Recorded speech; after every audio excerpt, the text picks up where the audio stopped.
Hey everyone, Jedi here. Starting a new video for you, which is going to have 10 separate clips. Just out in the shed at the moment. I'll give you a little pan round, see the chaos that's going out here again. So I've got this new video, which is going to be a fairly long one, I guess. 10 separate clips, and it was requested by Bruce Buffer FTW, one of my subscribers, long-term subscriber. Thanks very much for the suggestion, really appreciate that. And it's basically on my top 10 favourite pieces of kit. Now this is not 10 piece item kit, survivability, Dave Canterbury, 10 season, all that kind of business.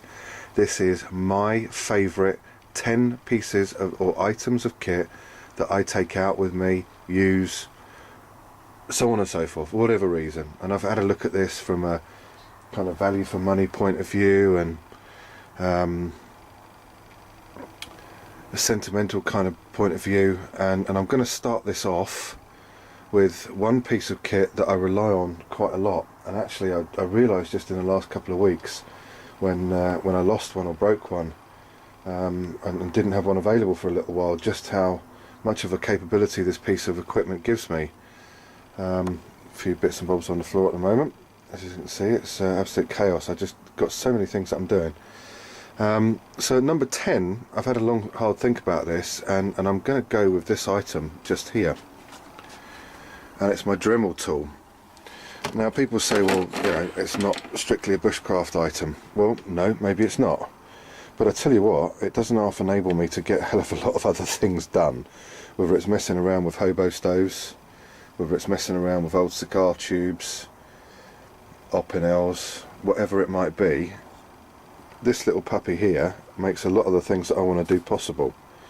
It takes the place of God knows how many different types of hand tools, drills, saws, shining stones, all those kind of things. So that's number 10 on my list. I'm going to count down towards number 1. So the Dremel starts it off, number 10. Let's go on to number 9. Hey everyone, so we're at number 9, and I'm going to do the rest of these probably in the woods where I am, because I bought them all out in a pack. They fit quite nicely into that. So number 9 on the list. This is a piece of equipment which I'm sure many of you are going to be a bit surprised about, but it's one that I very rarely ever see included in kits, bushcraft kits, outdoors kits, so on and so forth. But it's one that I don't take out with me. It's always out with me every time I go, whether it's an overnight or a weekend, a couple of days longer than that, or just a simple couple of hours walk in the woods. The applications for this piece of equipment are very, very wide. I mean, your imagination is only limited really to, you know, its uses, and it's a net hammock. And people are going to go, what on earth would you take a net hammock along with you? Well, it's very, very lightweight. It's very, very strong. This thing will easily hold my weight, and has done on many occasions. Let's get the survival stuff over and done with, right? And then we'll go on to the serious stuff. Survival stuff. If you're out with a number of different people, somebody breaks their ankle, breaks their leg, you can use this as a makeshift carrying device to help them, at least. If there's probably 3 of you, you'd need. To get them out of trouble with this thing.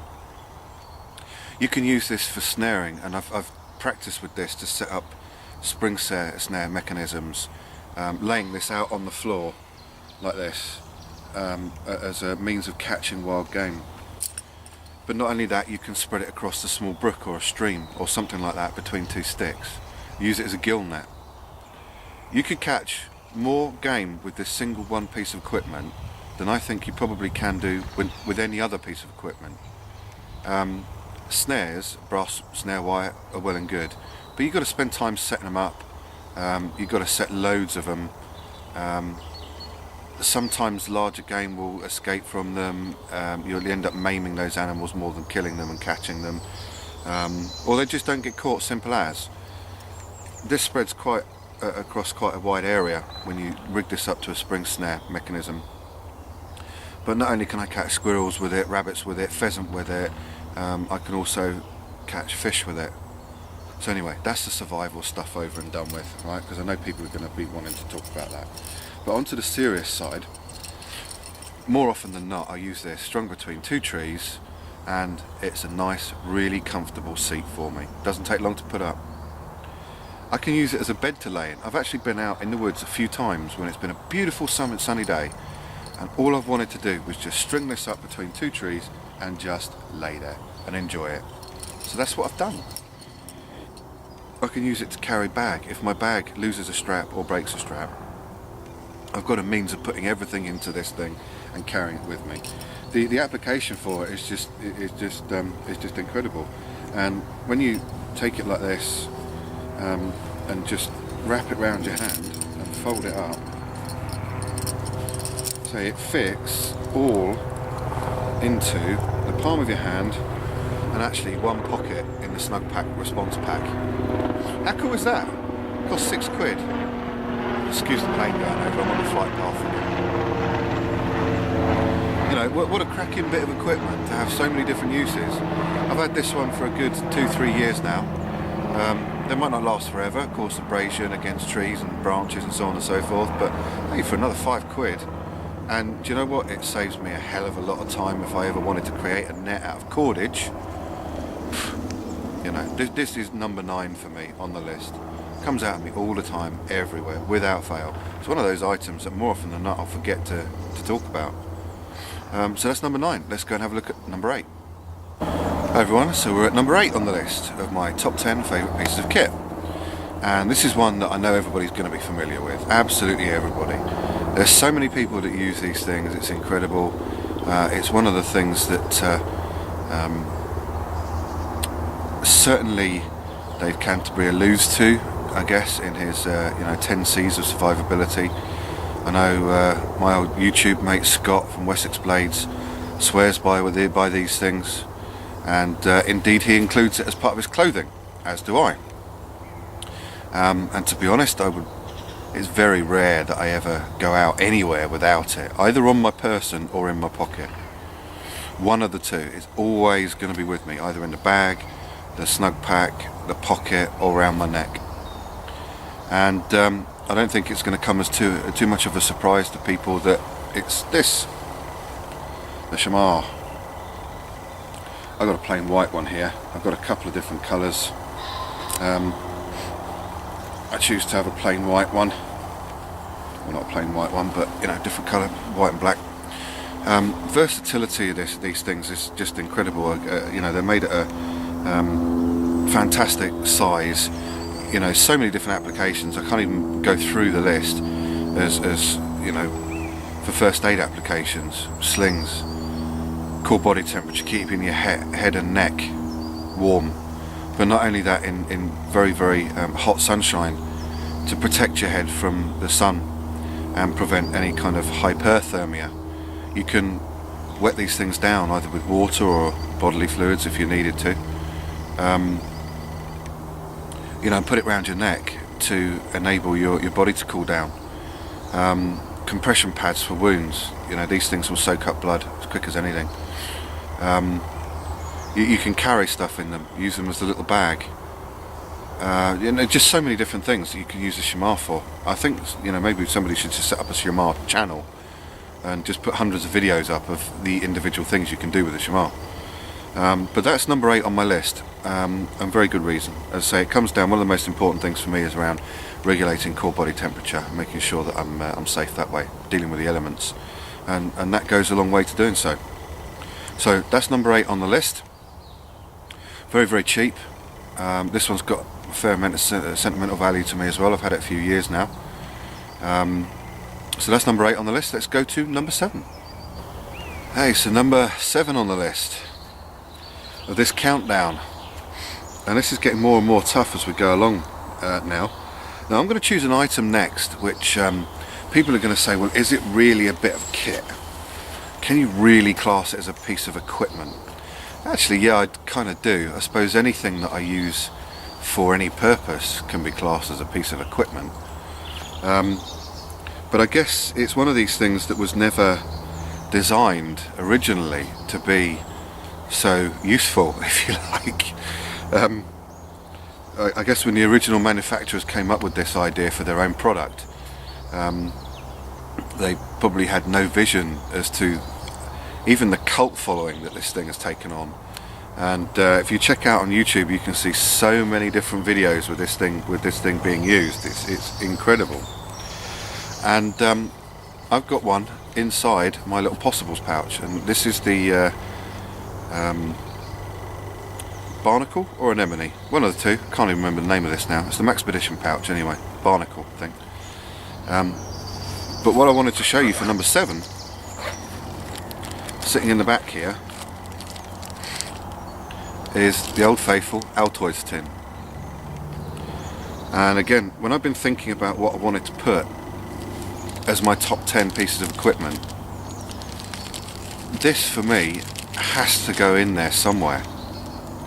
It's a box. It's a small box. It's a metal box. I don't know whether they did research on these things to the typical dimensions of pouches, bags, pockets, all those sorts of things, and came up with the perfect size tin for everything, or whether it was just a fluke. But for my mind, they've done it. This one happens to be my fire kit. It's in a piece of plastic, keeping it nice and waterproof, and it's got my tinder in there. Think about the applications of these things. Fire kits, survival kits, fishing kits, sewing kits, anything you want kits. I've got hundreds of these things lying around. I've made candles out of them. Hopefully you've seen my video on emergency candle using one of these things. I've got these things in my fishing box. I've got different bits of tackle in my fishing kit. My proper angling kit. I'm not talking about an emergency kind of survival fishing kit. I'm talking about my proper angling equipment. I've got one in my possibles pouch. I've got a couple in the car for first aid kits. I've got one in my EDC bag as a first aid kit. Say this one's in my my possibles. For me, they're one of the most versatile pieces of equipment you can possibly come across. Now somebody's going to say, well, okay, but what's it good for? Well, okay, you can boil a bit of water in it, I suppose. Not really enough that's going to sustain you for a long period of time. But what else is it used for? Signalling. Okay, you can signal with a lid, that's fine. But really its benefit for me comes in its ability to store elements and categories of your little bits and bobs that you rely upon and want to keep safe. Organisation and preparation go hand in hand, and for me these little tins have got to get a place in the top 10 for that reason alone. I just know where everything is within it. Fits in my pockets, fits in my Maxpedition pouches, fits in my bag pockets, absolutely everything. So that's number 7. Let's go on to number 6. Hey everyone, so we're at number 6 on the list of my top 10 favourite bits of gear. And I've decided to put a little flashlight into the equation, and again it fits in with the ethos of being value for money, quality of build, a certain sentimentality as we go along, and I've got a fair few flashlights. I wouldn't call myself a flashaholic. I haven't got tons and tons of them, but the ones that I have got I've researched quite significantly to make sure that they always met my needs and all that kind of business. It's not a headlamp. I was debating as to whether I was going to put the Petzl E-light in there, because it's one of very few lighting devices that I'll take with me on a regular basis, whether I go fishing, camping, walking the dog, so on and so forth. And it was kind of a toss-up between 3. The 3 main ones that I've got are the Petzl E-light as a head torch. I've got the LED Lenser T7 as a handheld torch or flashlight, and I love that one as well. But you know, it's of a size that it's not really practical to carry it around in the pocket all the time. So the one that I've gone with is, and that's my refractor. There you go, my little refractor flashlight. And people are going to go, oh, it's not a Phoenix, it's not a 4.7's Quark Mini, it's not a Streamlight. No, but I tell you what, this thing has easily stood up to whatever they can offer. And I'm not bashing them, don't get me wrong, there's a lot of people like them for a very good reason. For 12 quid, I've got a high mode, a low mode, and I've got SOS on there. Strobe I'm not too worried about.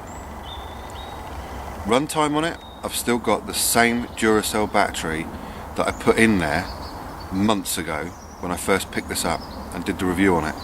And I use this every single day. I don't know whether something's going wrong with it, but wrong in a good way, in that it's just not draining the battery. Now I use the low mode a lot of the time, which is going to have something to do with it. It has a certain function if I carry it in my pocket to be a DNA collector if I ever found myself in an urban environment walking the dog where we were in trouble. It's not the longest flashlight in the world, but it stays in my pocket.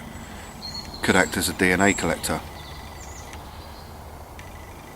Nice firm, you can't really see that, but nice firm clicky on off switch. Orange peel reflector, nice flood of light.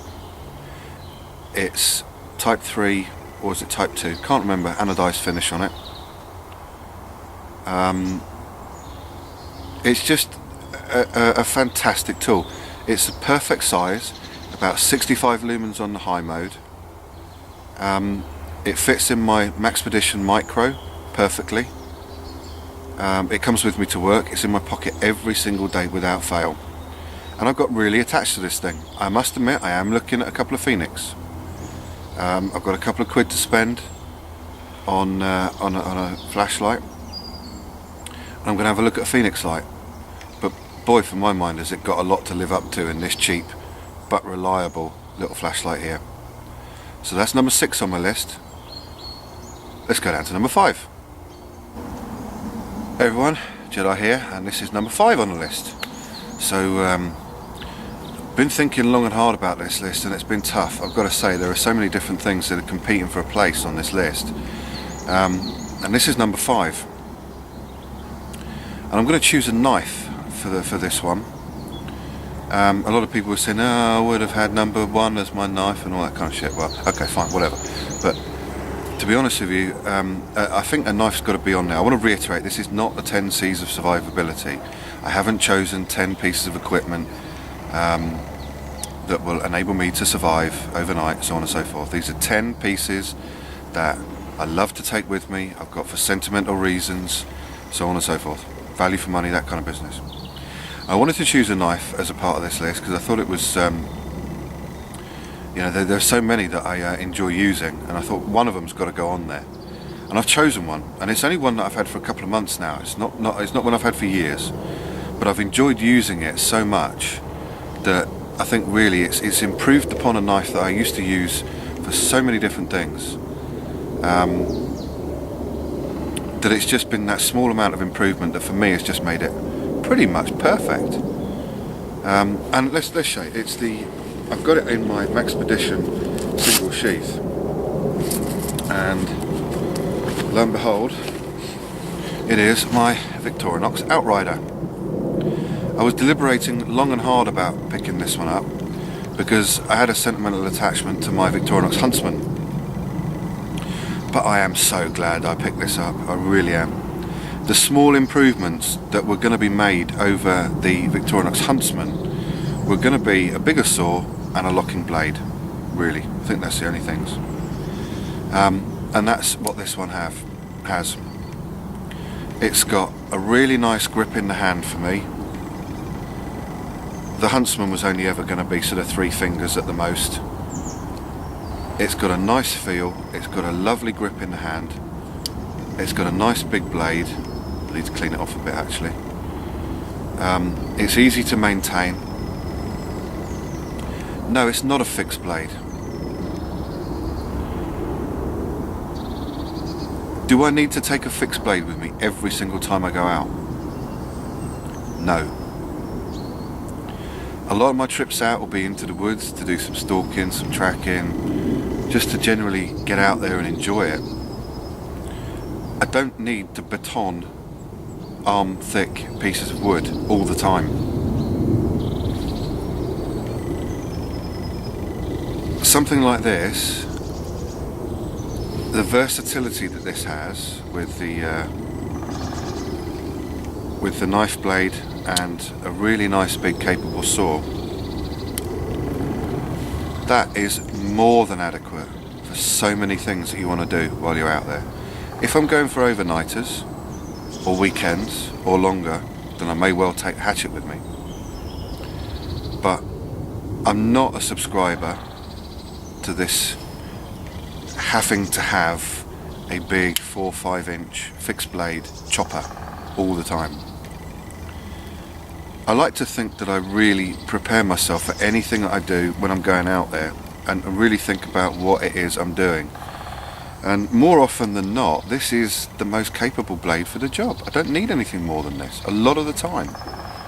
So that's number 5 on my list. Let's go into number 4. Hi everyone, Jedi here.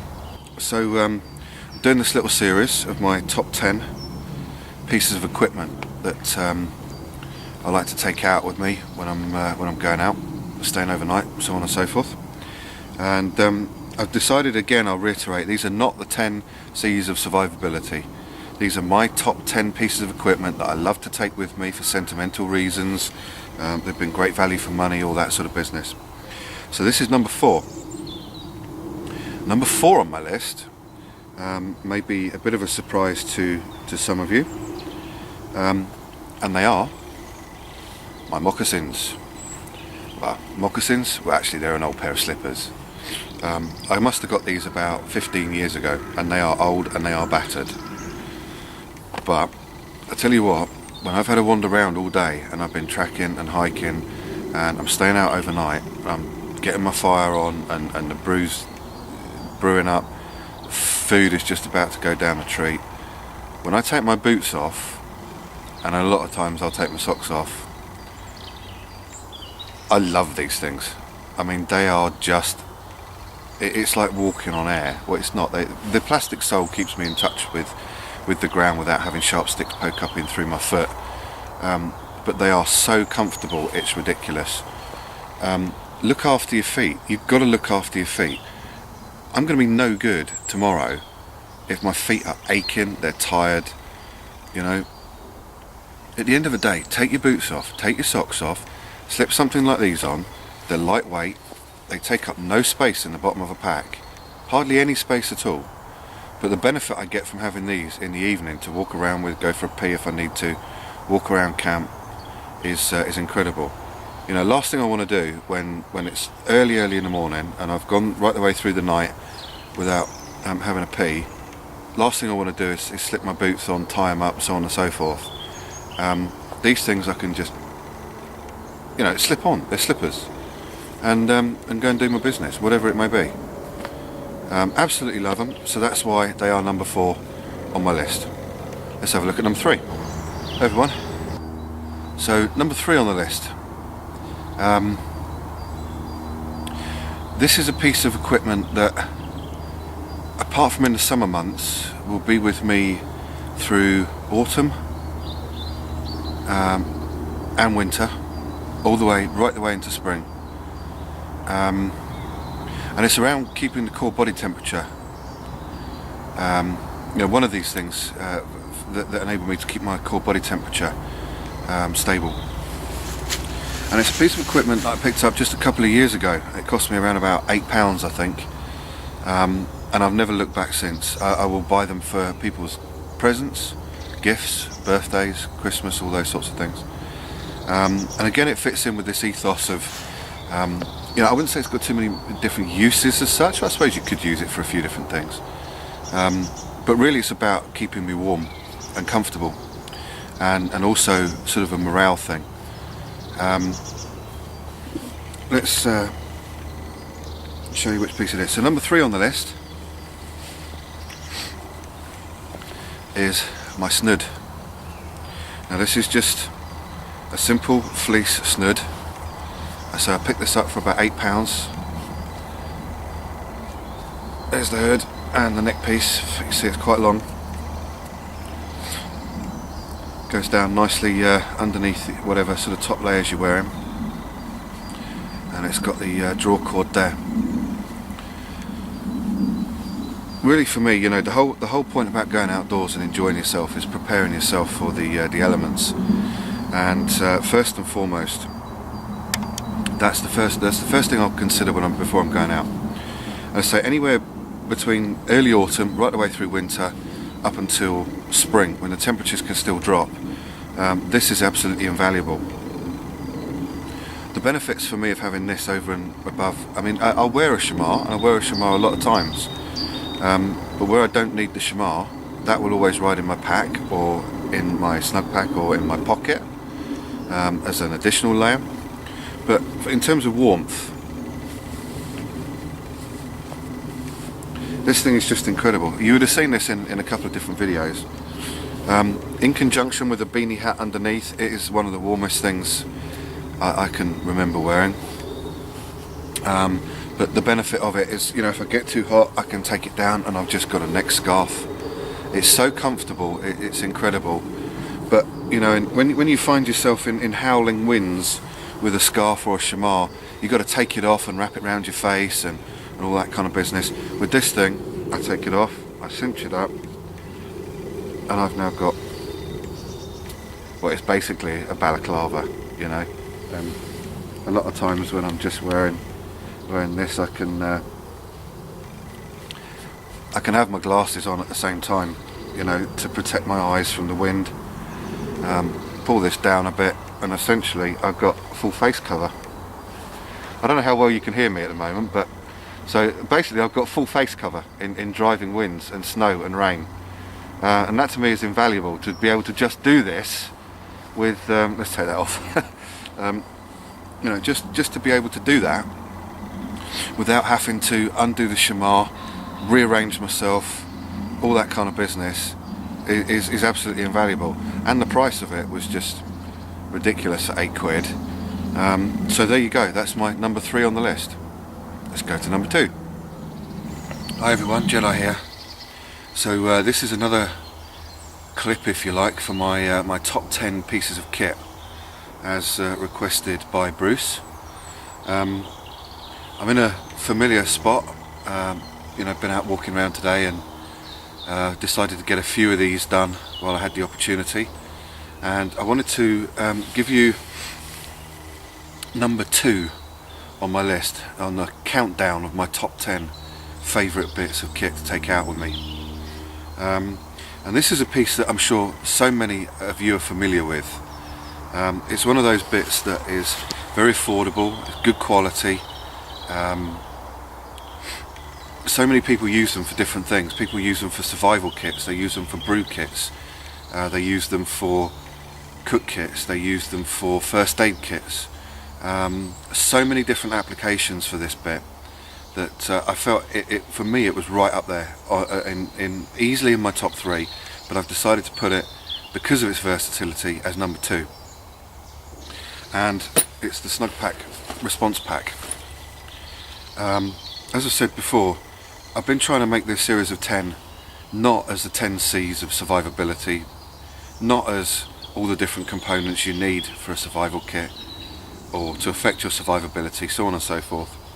I've tried to look at this in a real objective view and choose bits that are sentimental to me, that have got a massive range of versatility, all those different sorts of things, value for money, you know, everything like that. And for me, the Snug Pack Response Pack epitomises all of those different things. I've used these, I've got a black one and I've got this one, the olive green one. And I had to get 2 because one just wasn't enough. I found that I was far too often swapping all of my stuff out for other bits. You know, when I was going out into the woods, I'd have to put a load of kit in it to take with me because it was my favourite carry. Or if I was going out on the bike, I'd need to swap all of that out and put all of my bike stuff in there. So I got another one for the woods, this olive green one. And for me, what it enables me to do is just really seriously think about what I need to take out. and what I might just be chucking in the pack for just because it's there, because I've got the room. And this makes me think about what I'm taking out with me, what is my objective for the day, why am I going out into the woods, what do I want to achieve, and all of those sorts of things. It's a great size, it doesn't overburden you with weight, and at the moment I've got it set up with my emergency shelter kit on the bottom there. I've been out for a few hours, the weather looks good today, but as I've said to you guys before, I will never take the weather for granted. This always stays with me, and it's on the bottom of the Snug Pack Response Pack today, just in case. I've got my binoculars on there, which are in a Maxpedition compass pouch or GPS pouch. I keep my binoculars in there all the time when I'm out having a track around and all that sort of business. And I've also got my Maxpedition roly-poly dump pouch on there, and quite often I'll find a few bits that I want to pick up and take with me, tinders, all those sorts of things. I find it's a really versatile little pouch, doesn't take up any room, you know, it's just altogether brilliant. So there you go guys, that's my number 2 on the list, and now we'll move on to number 1. Hi everyone, Jedi here. Well, I'm out in the woods today. I've just done a video from a tag on from Bill and Josh, Expert Survival. So you're going to be seeing me sitting on the same log in the same position, because what I wanted to do is I've been doing this series of my top 10 pieces of kit, and now really I've counted down to number 1. And I'll just reiterate, this was a series that I was asked to do by Bruce Buffer, FTW I think his name is, on my top 10 favourite pieces of kit. Now I'll reiterate again, this is not about the 10 C's of survivability. This is not about 10 different items that are going to make a difference to your survivability. These are my top 10 pieces of kit that I absolutely love, always have with me for whatever reason, and really this is number 1. This is my number 1, and for me a lot of this getting outdoors and being outdoors, and even, you know, in survival situations, whatever, morale is such a massive thing. I've done a bit of research into the psychology of survival, and you know, you can't place enough importance on the morale side of things. And there's one piece of kit that I've had for years that is a combination of a piece of kit that was very affordable, it's very well made, it's not big and bulky, just a general all-round amazing package that I've found.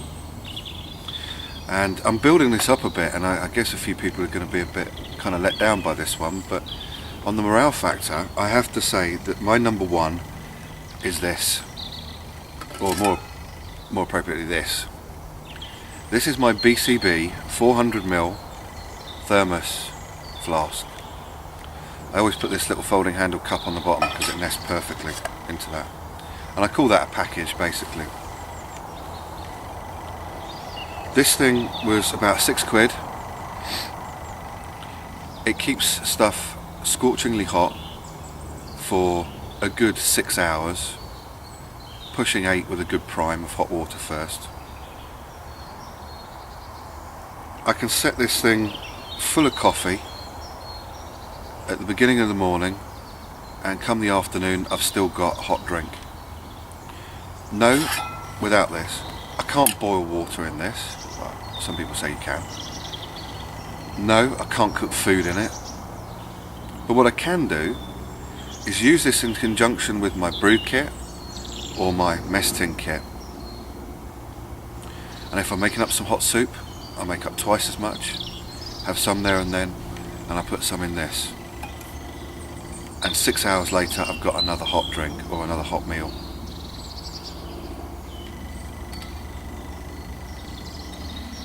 It fits in my jacket pocket, nice and easy, but it'll also go in the Bergen, day pack, snug pack, all those sorts of things.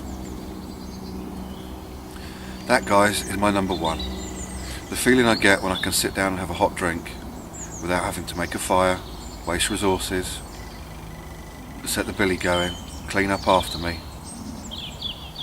It gives me morale, put it that way. That is my number one bit of kit. Thanks very much, been an enjoyable series, hope you enjoyed it. See you in the next video.